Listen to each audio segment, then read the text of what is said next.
2027 मध्ये जगातील सर्वात मोठी डिजिटल जनगणना होणार। मन की बात मध्ये पंतप्रधान मोदींची मोठी घोषणा। जनगणनेसंदर्भात मोदींनी मांडलं डिजिटल व्हिजन। गोकुळ दूध संघातील भाजप आणि राष्ट्रवादीच्या वादात शिंदेंची शिष्टाई। कोल्हापुरातील महायुतीच्या नेत्यांसह शिंदे फडणवीसांना भेटणार। वर्षा निवासस्थानी मंगळवारी बैठक होणार।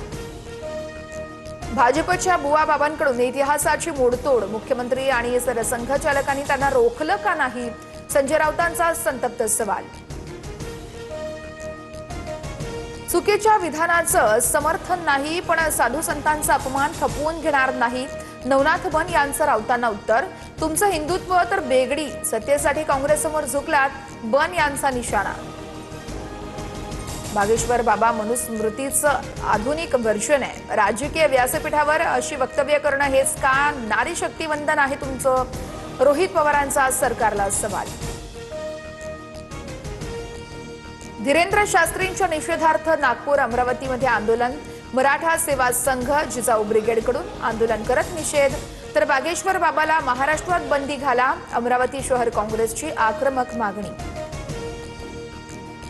अपात्र लाडक्या बहिणींना शासनाचा मोठा धक्का। निकषात न बसणाऱ्या 12,915 महिलांच्या खात्यावर टाच। अपात्र लाडक्या बहिणींकडून 11 कोटींची वसुली। महिला आणि बालकल्याण विभागाची माहिती समोर।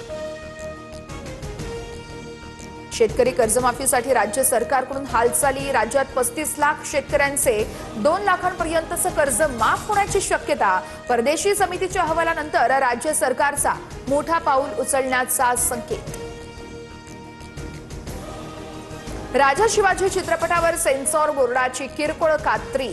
लहान मुलांच्या हिंसाचाराचे दृश्य, डिस्क्लेमर आणि संवादात बदल करण्याचे निर्देश।